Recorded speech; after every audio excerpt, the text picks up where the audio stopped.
চট্টগ্রামের চাকতাইয়ে বস্তিতে আগুনে পুড়ে 2 পরিবারের 7 জন সহ 8 জনের মৃত্যু, নাশকতা কিনা খতিয়ে দেখছে পুলিশ। রাজধানী সহ দেশের বিভিন্ন স্থানে দমকা হওয়া, ঝুম বৃষ্টি। টঙ্গীতে ইস্তেমা ময়দানে মুসল্লিদের দুর্ভোগ, রাজশাহীতে শিলাবৃষ্টিতে আমের মুকুলের ক্ষতির আশঙ্কা। রাজধানী হাজারীবাগ, ধানমন্ডি, মোহাম্মদপুর সহ আশপাশের এলাকায় আজও নেই গ্যাস। চরম সংকটে মানুষ, সিএনজি স্টেশনে বন্ধ গ্যাস সরবরাহ। জলবায়ু পরিবর্তনের প্রভাব মোকাবেলায় বিশ্ব সম্প্রদায়ের প্রতিশ্রুতি থাকলেও নেই পদক্ষেপ, মিউনিখে প্রধানমন্ত্রী।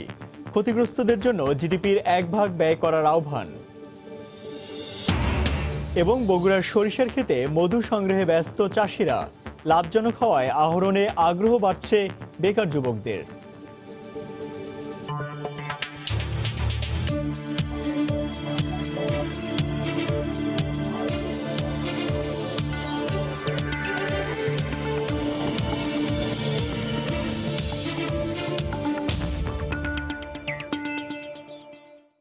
দেখছেন শিরোনাম। আমন্ত্রণ জানাচ্ছি দেশ ও দেশে বাইরে অর্থ বাণিজ্যের নানা খবর নিয়ে আমাদের নিয়মিত আয়োজনে সীমার বাণিজ্যে।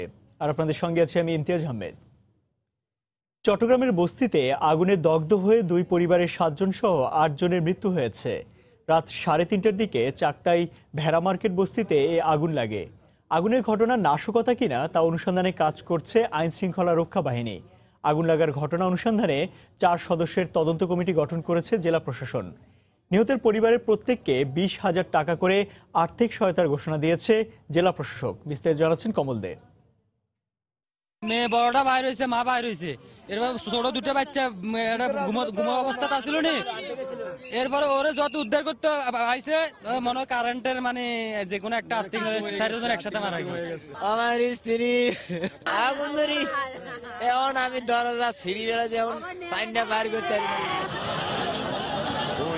নিম্ন আয়ের মানুষগুলো বস্তিতে কোনো মতে জীবনযাপন করতেন। আগুন কেড়ে নিয়েছে তাদের শেষ আশ্রয়টুকুও। ফায়ার সার্ভিস জানায়, চট্টগ্রামের চাকতাই এলাকায় রাজাখালী খাল দখল করে গড়ে ওঠা ভেড়া মার্কেট বস্তিতে শনিবার রাত 3:30টার দিকে হঠাৎ আগুন লাগে। মুহূর্তে আগুন চারদিকে ছড়িয়ে পড়ে।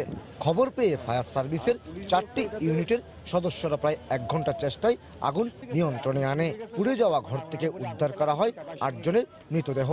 এদের মধ্যে এক পরিবারের 4 জন, অন্য একটি পরিবারের 3 জন রয়েছে। আগুনে পুড়ে ছাই হয়ে গেছে বস্তির অন্তত 200 বসতঘর। বাচ্চার বাইর করতে পারে না, তখন কি করছে, একটা বাইর করছে ছোট, বাইর করার পরে আর সবগুলো এক ফ্যামিলি আগুন লেগে আর বাইরে তো পারে না। ট্রেনগুলো সরানোর পর দেখা গেল যে একটা ঘরের মধ্যে আমরা 4 জন একই পরিবারে, আর একটি ঘর যখন সার্চ করলাম সেখানে 3 জন পেয়েছি, এবং আরেকটা ঘর যখন সার্চ করলাম সেখানে 1 জন অজ্ঞাত পেয়েছি। আগুন লাগার ঘটনাটি নাশকতা কিনা তা অনুসন্ধান করছে আইন শৃঙ্খলা বাহিনীর সদস্যরা। ফায়ার এক্সপার্টরা বলতে পারবে যে আগুনটা আসলে কিভাবে ঘটলো। এটার পেছনে যদি অন্য কোনো হাত থাকে সেটি আমরা খুব অচিরেই বের করতে পারবো। নিহতদের প্রত্যেক পরিবারকে আর্থিক সহায়তার আশ্বাস দিয়েছেন জেলা প্রশাসক। যারা মারা গেছেন প্রত্যেকের দাফন কাফনের জন্য আমি 20,000 টাকা করে তাদেরকে আমরা দিব। আর যারা ক্ষতিগ্রস্ত হয়েছে তাদের জন্য আমার ত্রাণ ভান্ডার থেকে আমরা যতটুকু সহযোগিতা করার আমরা ততটুকু সহযোগিতা করব। আগুন লাগার ঘটনা অনুসন্ধানে অতিরিক্ত জেলা ম্যাজিস্ট্রেটকে প্রদান করে 4 সদস্যের একটি তদন্ত কমিটি গঠন করেছে জেলা প্রশাসন। চট্টগ্রামের এই ভেড়া মার্কেট বস্তিতে আগুনে পুড়ে 8 জন নিহত হওয়ার ঘটনায় বেশ কটি কারণ অনুসন্ধান করছে ফায়ার সার্ভিস এবং জেলা প্রশাসন। কারণ রাজাখালী খালের বিশাল অংশ দখল করে গড়ে উঠেছিল এই বস্তি, আর এই বস্তি দখল পাল্টা দখলকে কেন্দ্র করে এই আগুনের ঘটনা ঘটেছে কিনা এটি তারা এখন অনুসন্ধান করছে। চট্টগ্রামের রাজাখালী খাল থেকে কমল দে, সময় সংবাদ। দর্শক, এই মুহূর্তে ঘটনাস্থলে আছেন রিপোর্টার কমল দে। আমরা সরাসরি চলে যাচ্ছি তার কাছে। কমল। ধন্যবাদ ইমতিয়াজ। চট্টগ্রামে যে আগুনে পুড়ে 8 জনের মৃত্যু হয়েছে, এই ঘটনায় যারা ক্ষতিগ্রস্ত যেসব বাসিন্দা ছিল, প্রায় 200-র বেশি বসত করছিল এখানে, তারা কিন্তু এখন খোলা আকাশের নিচে আছে। এখন তাদের তেমন কোনো সহযোগিতা দেওয়া হয়নি, তবে স্থানীয়ভাবে তাদেরকে বিভিন্ন খাবার এবং পানীয় সরবরাহ করছে স্থানীয় বাসিন্দারা, এবং যারা আশপাশে যারা কয়েকজন ব্যবসায়ী আছেন তারা, এবং তাদেরকে কিছু খাবার, শুকনো খাবার দিচ্ছেন এবং পানি সহায়তা দিচ্ছেন। এক্ষেত্রে কিন্তু জেলা প্রশাসনের পক্ষ থেকে বলা হয়েছিল তাদের কিছু ত্রাণ সহায়তা দেওয়া হবে, তবে ত্রাণটি এখনো আসেনি। এখন স্থানীয়দের খাবার দিয়ে তাদেরকে চলতে হচ্ছে। তো দেখা যাচ্ছে এখানে কিন্তু 200-র বেশি বসত করছিল এবং সব মিলিয়ে প্রায় 1000 খানেক বাসিন্দা ছিল এই পুরো বস্তি এলাকায়। এখন সবগুলো বস্তিতে পুড়ে যাওয়ায় কিন্তু এখন তারা পুরো একটা খোলা আকাশের নিচে আছেন। তবে যেসব পরিবার নিহত হচ্ছে, বিশেষ করে জানেন যে এক পরিবারের 4 জন, এক পরিবারের 3 জন, আরেকজন অজ্ঞাতনামা, মোট 8 জন। তো ওদের পরিবারের সদস্যরা এখন আর এখানে নেই, তারা মেডিকেলে আছেন লাশগুলো বুঝে নেওয়ার জন্য, দাফনের ব্যবস্থা করার জন্য। অপরদিকে কিন্তু ফায়ার সার্ভিসের কর্মীরা এখনো অনুসন্ধান চালিয়ে যাচ্ছেন। তারা শেষ যে তৎপরতাটি থাকে, একদিকে তাদের উদ্ধার কাজ চালানো, অপরদিকে অনুসন্ধান করা কেন এই আগুনের ঘটনা, দুটি ফায়ার সার্ভিসের কর্মীরা কিন্তু চালিয়ে যাচ্ছেন। অপরদিকে গোপনে খবর নেওয়ার চেষ্টা করছেন আইন শৃঙ্খলা বাহিনী, যেহেতু এটা আগুনটি নাশকতা কিনা সেটি বিষয়ের জন্য আইন শৃঙ্খলা বাহিনী কিন্তু এখনো তারা এখানে অবস্থান নিচ্ছেন এবং তারা এটা অনুসন্ধান করছেন। অপরদিকে জেলা প্রশাসনের যে তদন্ত কমিটি, তারাও কাজ শুরু করেছেন বলে আমরা জানতে পেরেছি, কারণ তাদেরকে বলা হয়েছে দ্রুত লয়ের মধ্যে তাদেরকে রিপোর্ট দেওয়ার জন্য। কিন্তু এখন সবচেয়ে যেটি বেশি প্রয়োজন, যেহেতু এখন শীতকাল রয়েছে, এখানে তারা কিন্তু এখন যে টিনের আচ্ছাদন দেবে সেটিও ব্যবস্থা নেই, সেখানে কিন্তু এখন দ্রুত তাদেরকে রাতে যাতে থাকতে পারে সেই ব্যবস্থাটি করার জন্য আহ্বান জানাচ্ছেন স্থানীয়রা। কারণ এখন পর্যন্ত তাদের যে খাবার সহযোগিতা দেওয়া, সেটা স্থানীয়ভাবে দেওয়া হচ্ছে, শুধুমাত্র পানি এবং শুকনো খাবার দিচ্ছেন স্থানীয় কিছু লোকজন। অন্যান্যভাবে যে কোনো ব্যাপক খাবার দেওয়া, সেটা কিন্তু এখনো দেওয়া হয়নি। তো বলা চলে তারা সবকিছু হারিয়ে নিচ্ছে। যদি নির্ময়ের মানুষরা তারা এই জায়গায় ছিলেন, অনেকটা তারা নির্ময়ের মানুষ ছিল এবং আয়টা কম ছিল, অনেকটা মানবেতর জীবনযাপন করার মতো এই গিঞ্জি এলাকায়, এই ছোট্ট একটি এলাকার মধ্যে প্রায় 200-র বেশি বসত করছিল, যেখানে 1000-এর বেশি মানুষ থাকতো। তো এই অবস্থায় বলা চলে তারা সবকিছু হারিয়ে এখন নিঃস্ব অবস্থা রয়েছে, এবং সেটাতে কিন্তু দুটি পরিবার তাদের স্বজনদেরকেও হারিয়েছে। তো এই আসলে কিন্তু এখন যেটা জেলা প্রশাসনের পক্ষ থেকে সহযোগিতা দেওয়ার কথা, সেটি যেন তাড়াতাড়ি পায়, এটা এমনটি তারা বলছেন। এবং স্থানীয়রা কিন্তু আশা করছেন হয়তো জেলা প্রশাসনের ত্রাণ সহায়তাটা চলে আসবে কিছুক্ষণের মধ্যে, তার আগ পর্যন্ত তারা খাবার সহায়তা দিন, তবে রাতে যেন তারা থাকতে পারে সেই ব্যবস্থাটি যেন করা হয়, এমনটি বলছেন স্থানীয়রা। তো এখন পর্যন্ত ইমতিয়াজ আমার কাছে ছিল চট্টগ্রামে আগুনে পড়েছে 8 জন নিহত হয়েছে এবং তারা মানবেতর জীবনযাপন করছেন, তার সর্বশেষ। দর্শক, চট্টগ্রামের চাকতাই ভেড়া মার্কেট এলাকা অগ্নিকাণ্ডের সবশেষ খবরাখবর জানাতে সেখান থেকে আমাদের সঙ্গে যোগ দিয়েছিলেন সহকর্মী কমল দে। যাচ্ছি অন্য প্রসঙ্গে। আজও রাজধানী বিভিন্ন এলাকায় গ্যাসের সংকট রয়েছে। এতে বাসাবাড়ি, সিএনজি স্টেশনে গ্যাস পাচ্ছেন না নগরবাসী। তবে কিছু কিছু এলাকায় স্বাভাবিক হতে শুরু করেছে সরবরাহ। এদিকে সাময়িক অসুবিধার কথা বলছে তিতাস। আগামীকালের মধ্যে গ্যাস সরবরাহ পুরোপুরি স্বাভাবিক করার দাবি তাদের। গ্যাস লাইনের রক্ষণাবেক্ষণের কারণে সাময়িক অসুবিধা হয়েছে বলে জানিয়েছে তিতাস কর্তৃপক্ষ। কোনো ঘোষণা ছাড়াই গ্যাস বন্ধ থাকায় ক্ষোভ জানিয়েছেন রাজধানীবাসী।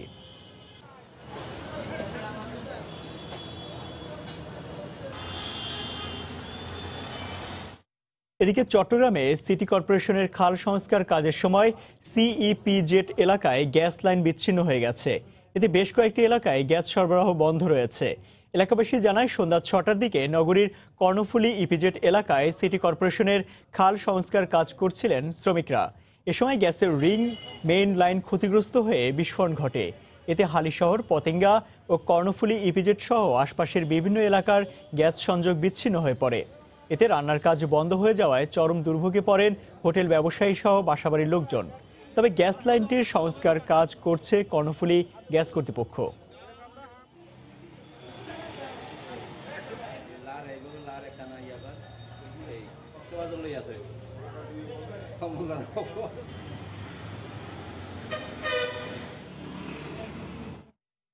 পশ্চিমা লঘুচাপের প্রভাবে ভোর থেকে রাজধানী সহ দেশের বিভিন্ন স্থানে শিলাবৃষ্টি হয়েছে।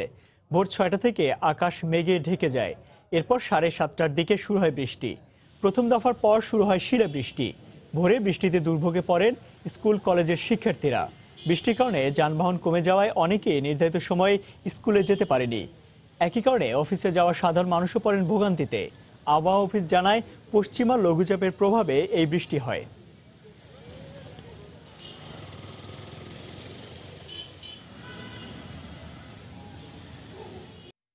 ফজরের নামাজের পর আমবয়ানের মধ্য দিয়ে টঙ্গীর তুরাগ তীরে শুরু হয়েছে সাতপন্থীদের নেতৃত্বে বিশ্ব ইজতেমার দ্বিতীয় পর্ব। লাখো মুসল্লির সমাগমে পূর্ণ হয়ে গেছে মূল ইজতেমার ময়দান। ফজরের পর থেকেই তাঁবুতে তাঁবুতে ভাগ হয়ে তাবলিগ জামাতের শিক্ষা নিয়ে আলোচনা করেছেন বিভিন্ন জেলা থেকে আসা সাতপন্থী মুসল্লিরা। এদিকে ইজতেমা ময়দানের নিরাপত্তায় এবারও কাজ করছে পুলিশ, র্যাব সহ আইন শৃঙ্খলা রক্ষা বাহিনীর বিভিন্ন সংস্থা। আগামীকাল আখির মোনাজাতের পর আনুষ্ঠানিক সমাপ্তি হবে এবারের বিশ্ব ইজতেমার।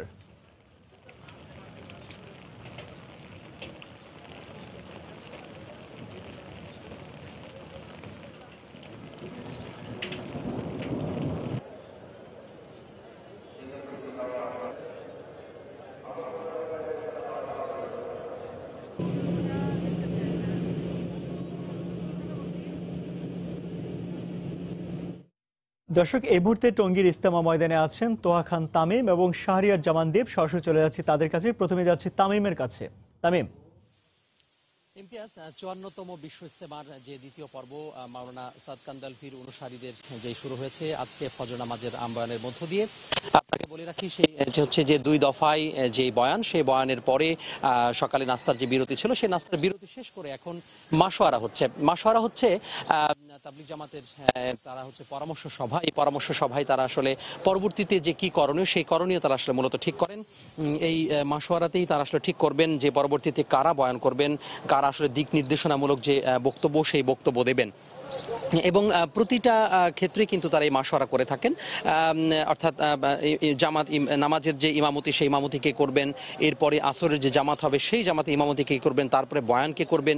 সব মিলিয়ে বলা যায় যে সহজভাবে বললে বলা যায় যে এটি আসলে যে কর্মসূচি, সারাদিনের যে কর্মসূচি, সেই কর্মসূচিটা এই মাশওয়ারাতে আসলে উঠে আসে। এবং এই মাশওয়ারাতেই যারা মুরব্বী পর্যায়ে রয়েছেন তাবলিগ জামাতের, সেই মুরব্বী পর্যায়ের যারা সদস্য রয়েছেন, সেই সদস্যরাই কিন্তু মাশওয়ারাতে উপস্থিত থাকেন এবং পরামর্শ সভা করে সেই পরামর্শ ভিত্তিক আসলে তারা কাজ করেন।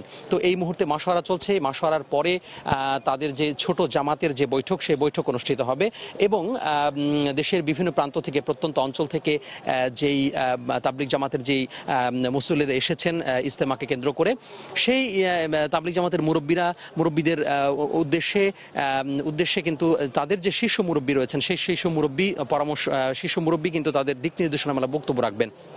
মূলত বলা হয়ে থাকে যে এই যে বয়ান হয়, অর্থাৎ সামগ্রিকভাবে যে বয়ান হয় মূল মঞ্চ থেকে, এই সামগ্রিক বয়ান কিন্তু বয়ানের যে ব্যাখ্যা, বয়ানের যে প্রায়োগিক যে বিষয়গুলো রয়েছে, অর্থাৎ যেই বিষয়গুলো আলোচনা হয়, ইমান, আমল, আখলাক, পাশাপাশি আখেরাত এবং মরার মানুষ যে মরে যাবে, যাওয়ার পরে যে তার যেই দায়িত্ব, অর্থাৎ মৃত্যুর পরে যে তার অবস্থান, যে পরকালে কি হবে, কে জান্নাত পাবে, কে জাহান্নাম পাবে, অথবা তার যেই কর্মসূচি বা তার যেই ফলাফল দুনিয়াতে যে সে কর্ম করেছিল, সেই কর্ম আসলে কি করা হবে, সব মিলে চুলচেরা বিশ্লেষণ হয় এই ছোট জামাতগুলোতে এবং সেখানে প্রায়োগিক আলোচনা হয়, অর্থাৎ কে করবেন।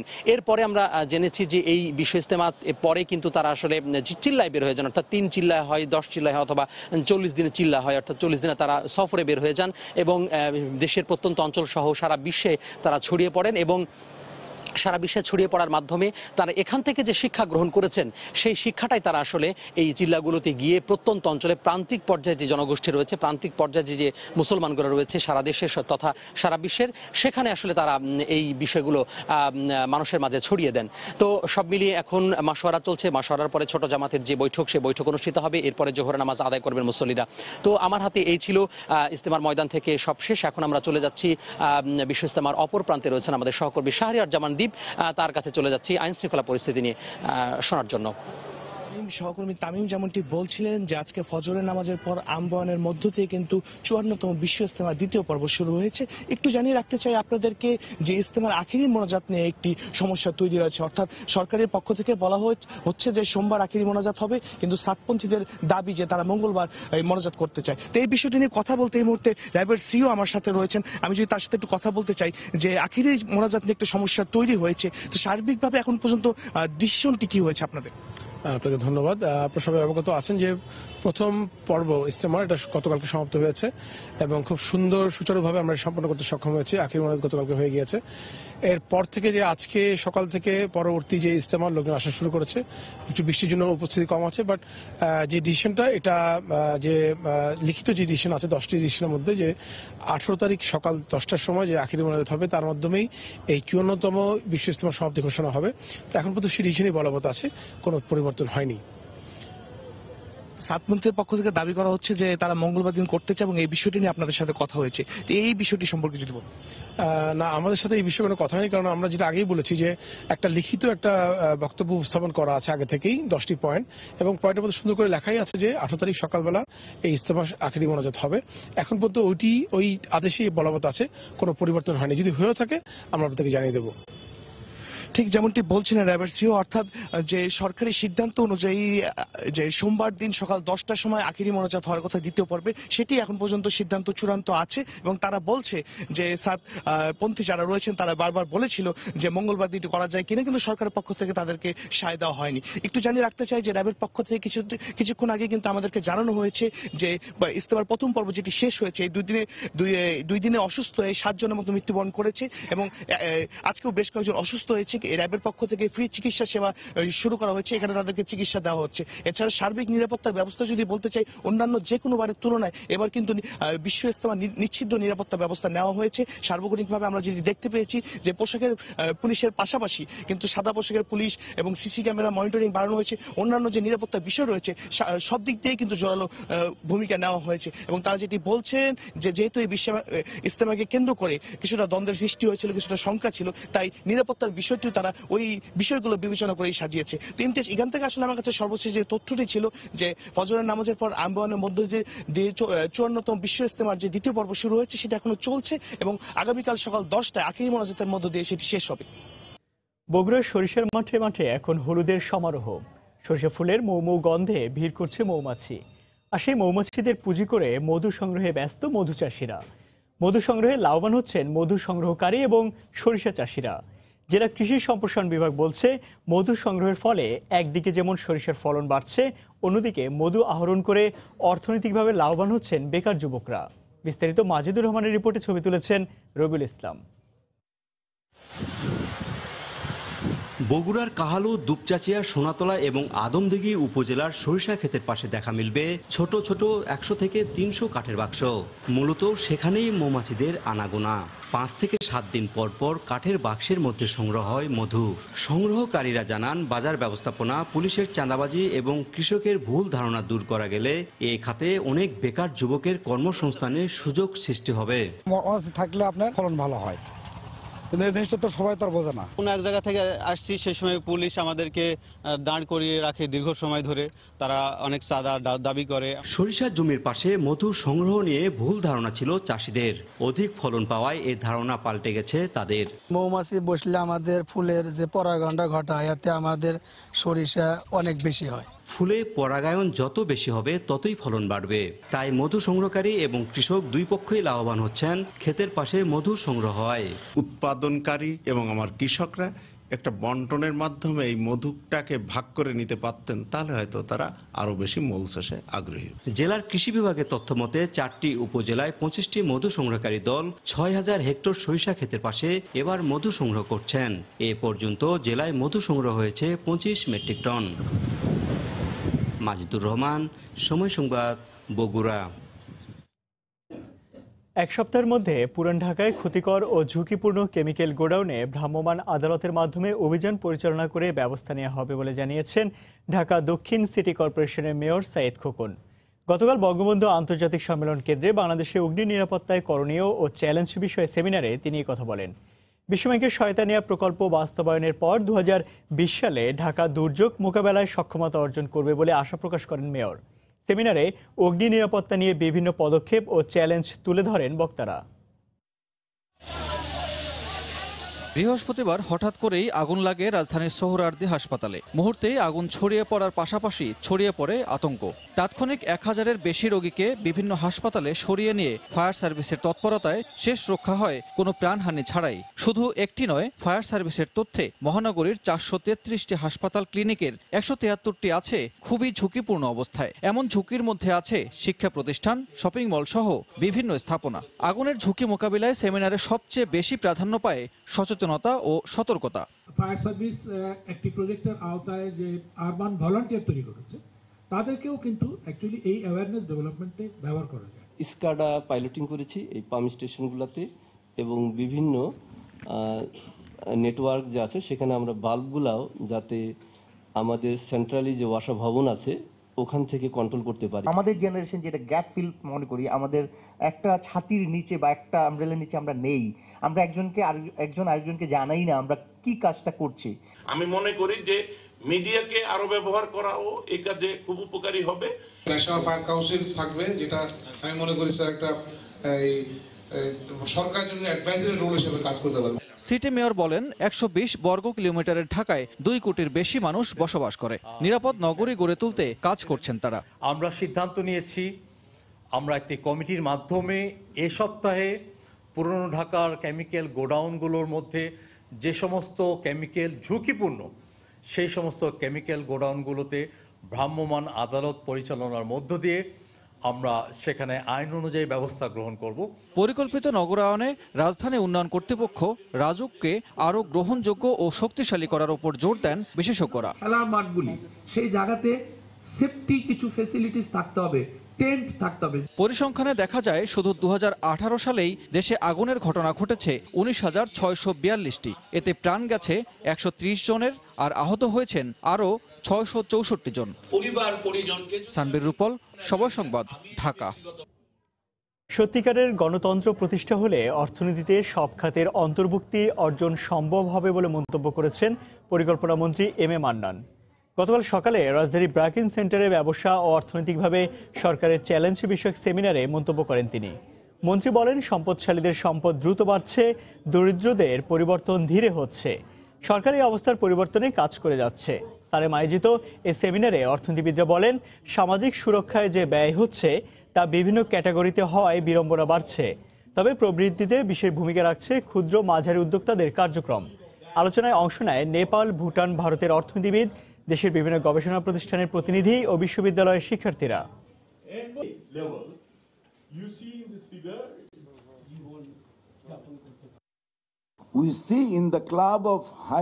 আমরা বাংলাদেশকে দেখছি উচ্চ প্রবৃদ্ধির একটি দেশ হিসেবে, কিন্তু ফলাফলে দেখা যাচ্ছে মিশ্র প্রবণতা। মনে হচ্ছে দেশের অর্ধেক অংশ অসম এবং বাকি অর্ধেক তাদের অভিজ্ঞতা কাজে লাগিয়ে এগিয়ে যাচ্ছে। প্রকৃত উন্নয়নে আয় বৈষম্য বড় একটি সমস্যা হয়ে দাঁড়িয়েছে।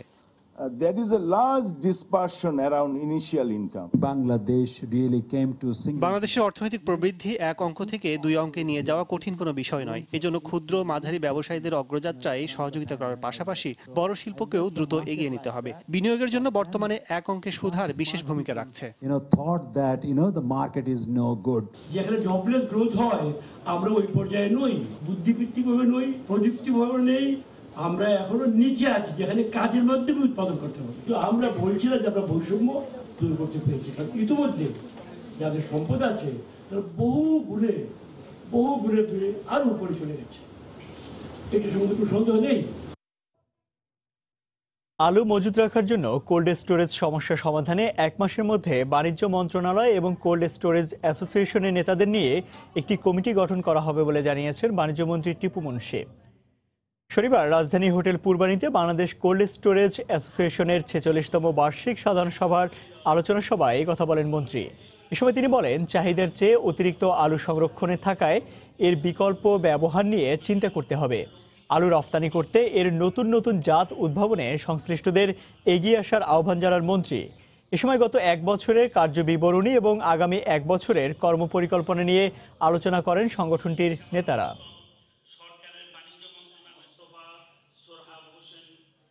এমন কিছু জাতের আলু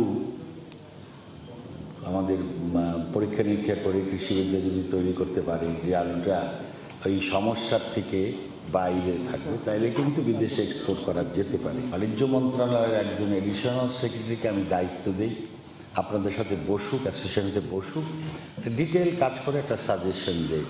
যদি আলু বিদেশে পাঠাতে পারলাম না, খাওয়াও আমাদের তেমন হলো না, যদি এত বেশি হয় তাহলে তো কি করা যাবে? কৃষকরা তো উৎপাদন করবেই, আমাদের হয় কৃষকদের ওই সময় জমিতে অন্য কিছু ব্যবস্থা করতে হবে, নাহলে কৃষক আলু তৈরি করবেই। নতুন আবিষ্কারে নিজেকে মেলে ধরার আহ্বান জানিয়েছেন লেখক ও সাহিত্যিক জাফর ইকবাল। শনিবার দুপুরে BCSIR আয়োজিত 3 দিনব্যাপী ক্ষুদ্র বিজ্ঞানীদের মিলন মেলার সমাপনী অনুষ্ঠানে এই কথা বলেন তিনি। নতুন নতুন আবিষ্কারে স্কুল পর্যায় থেকে শিক্ষার্থীদের উৎসাহিত করতে শিক্ষকদের প্রতি আহ্বান জানান বরেণ্য এই লেখক। এবারের ক্ষুদে বিজ্ঞানীদের মিলন মেলায় সারা দেশে থেকে 213 জন প্রতিযোগী তাদের 78টি প্রকল্প প্রদর্শন করে। এ সময় 3টি গ্রুপে মোট 9টি প্রকল্পের সদস্যদের হাতে নগদ টাকা ও ক্রেস্ট তুলে দেন প্রধান অতিথি।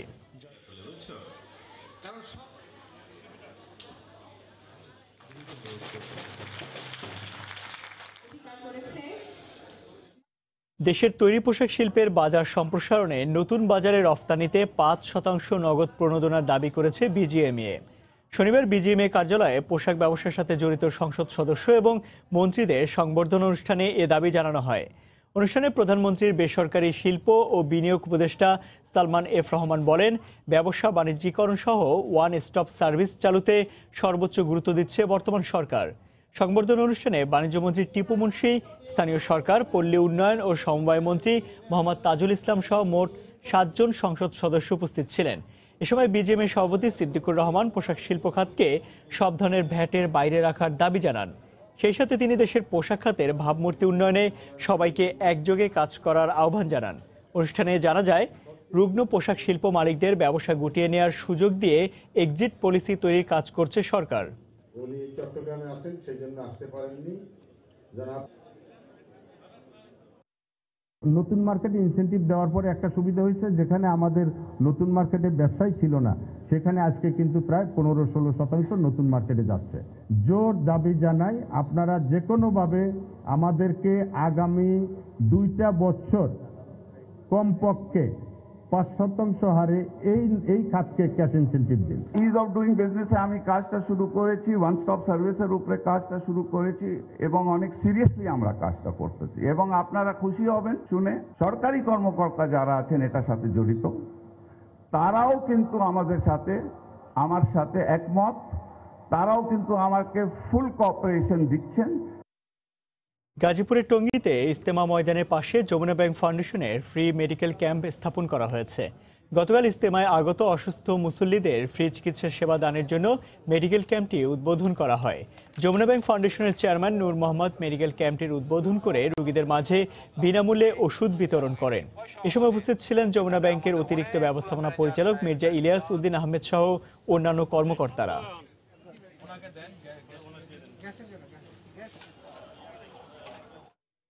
আগামী 23 তারিখ থেকে শুরু হচ্ছে ট্রেস মেম বাংলাদেশ ফ্যাশন সপ্তাহ 2019। শনিবার রাজধানী একটি হোটেলে আয়োজিত সংবাদ সম্মেলনে এই ঘোষণা দেন ইউনিলিভার বাংলাদেশের সৌন্দর্য ও ব্যক্তিগত তত্ত্বাবধায়ক নাফিজ আরওয়ার। এ সময় জানানো হয়, ফ্যাশন সপ্তাহে 19টি স্থানীয় এবং 11টি বিদেশি ডিজাইনার তাদের কাজ প্রদর্শন করবেন। ফ্যাশন প্রেমীদের এটি মিলন মেলায় পরিণত হবে বলেও জানান তিনি। এ সময় এফডিসিবি এর সভাপতি মাহিন খান সহ সংশ্লিষ্ট ঊর্ধ্বতন কর্মকর্তারা উপস্থিত ছিলেন।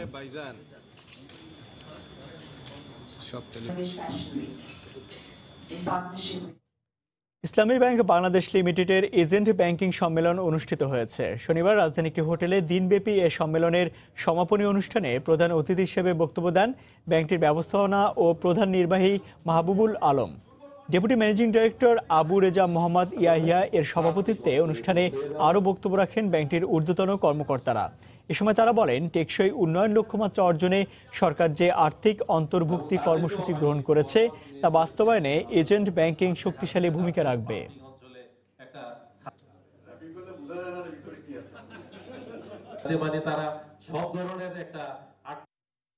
এ সময় বাণিজ্যের শীর্ষ সংবাদ জানিয়ে দিচ্ছে আরেকবার।